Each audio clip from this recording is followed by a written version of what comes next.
Hello guys, one UI 4 beta version 3 officially release कर दिया गया है। काफ़ी सारे फिक्सेस हमें इस अपडेट के साथ देखने को मिले हैं और इस बार जो वन UI 4 का नया बीटा आया है उसके साथ कुछ नए और इंटरेस्टिंग फीचर्स भी ऐड किए हैं। तो इन सभी चीज़ों के बारे में आगे चलकर इस वीडियो में हम डिस्कस करने वाले हैं। इस तरह के इंटरेस्टिंग वीडियोस देखने के लिए चैनल को सब्सक्राइब जरूर कीजिए, बेल आइकन को प्रेस कीजिए ताकि ऐसी इंटरेस्टिंग वीडियोस की इन्फॉर्मेशन आपको जरूर आपके यूट्यूब चैनल पे मिलती रहेगी। अब सबसे पहले फिक्सेस के बारे में बात कर लें तो जो कलर थीम है जो कि ऑफिशियली बीटा वर्जन 2 के साथ हमें देखने को मिली थी, तो उसमें कुछ बग्स वगैरह रह गए थे तो उन्हें यहाँ पर फिक्स किया गया है। अब आपको पता नहीं तो कलर थीम पूरी तरह से आपके UI को चेंज करने वाली है और जो भी कलर आप यहाँ पर सेट करते हो उसके अकॉर्डिंग यहाँ पर ये चीज़ वर्क करने वाली है। तो हाँ, मटेरियल यू डिज़ाइन यहाँ पर सैमसंग ने फॉलो तो किया है और मुझे लगता है कि काफ़ी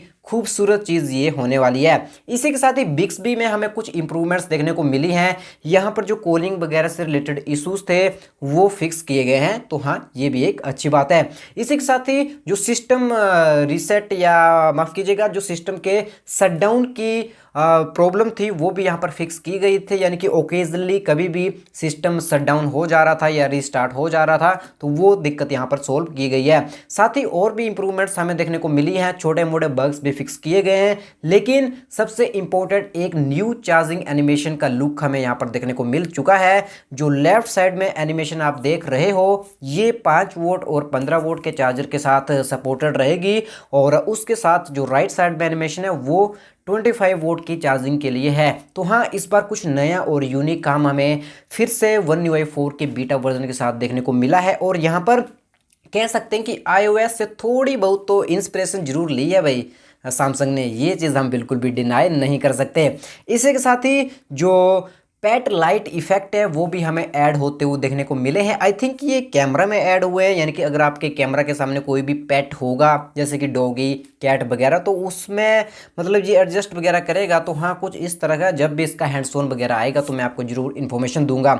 इसी के साथ ही वेदर ऐप है, यहाँ पर काफ़ी ज़्यादा कस्टमाइजेशन की हुई है सैमसंग ने और कम्प्लीटली एड फ्री वेदर का UI कर दिया है और देखने में यार क्या खूबसूरत लग रहा है। मतलब कितने अच्छी तरह से एनिमेशंस को सैमसंग ने अप्लाई किया है और एक रिफ्रेशिंग सा डिज़ाइन लग रहा है। मतलब बिल्कुल माइंड फ्रेश हो जा रहा है इस डिज़ाइन को देखकर और जो भी एनिमेशंस यहाँ पर हैं। तो हाँ, मुझे तो ये देखने में काफ़ी इंटरेस्टिंग लगे हैं और ये आपको कैसा लगा आप नीचे कमेंट करके ज़रूर बता सकते हैं। साथ ही पब्लिक रोल आउट के बारे में बात करें तो यहाँ पर इस चेंज लॉग के साथ हमें एक चीज़ देखने को ये मिली कि जो गूगल ने अभी रिसेंटली AOSP रिलीज़ किया था, यानी कि AOSP उन डिवाइसेस के लिए रिलीज़ किया जाता है जो कि या तो बीटा के फाइनल स्टेजेस में रहते हैं या स्टेबल के लिए अप्लाइड रहते हैं। तो इसका मतलब हम समझ सकते हैं कि जो AOSP है वो सैमसंग ने अपने बीटा वर्जन 3 में अप्लाई कर लिया है। तो इसका मतलब ये हुआ कि स्टेबल की ओर सैमसंग अग्रसर हो रहा है और हम ये चीज़ मान सकते हैं कि नवंबर के मंथ में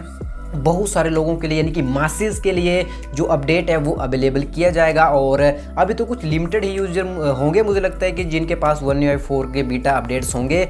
लेकिन जो मासेस के लिए यानी कि बहुत सारे लोगों के लिए अपडेट है वो भी बहुत जल्द आएगा। तो आप जरूर स्टे ट्यून कीजिए, हमारे चैनल के साथ जुड़े रहिए जब भी इसके बारे में इंडिया से रिलेटेड भी कोई इन्फॉर्मेशन आती है। हालांकि ये जो अभी बीटा वर्जन 3 रोल आउट हुआ है वो तो साउथ कोरिया के लिए, लेकिन जो बाकी कंट्रीज हैं उनके लिए भी अपडेट आने वाला है। तो जब भी कोई इन्फॉर्मेशन आती है मैं आपको जरूर अपने हिमालयन गैजेट यूट्यूब चैनल पे बिल्कुल बताने वाला हूँ। इन सभी फीचर्स और फिक्सेस के बारे में आपका क्या कहना है आप मुझे नीचे जरूर कमेंट करके बता सकते हैं। बस इतना ही था इस वीडियो में, आपसे मिलता हूँ किसी नेक्स्ट वीडियो के साथ।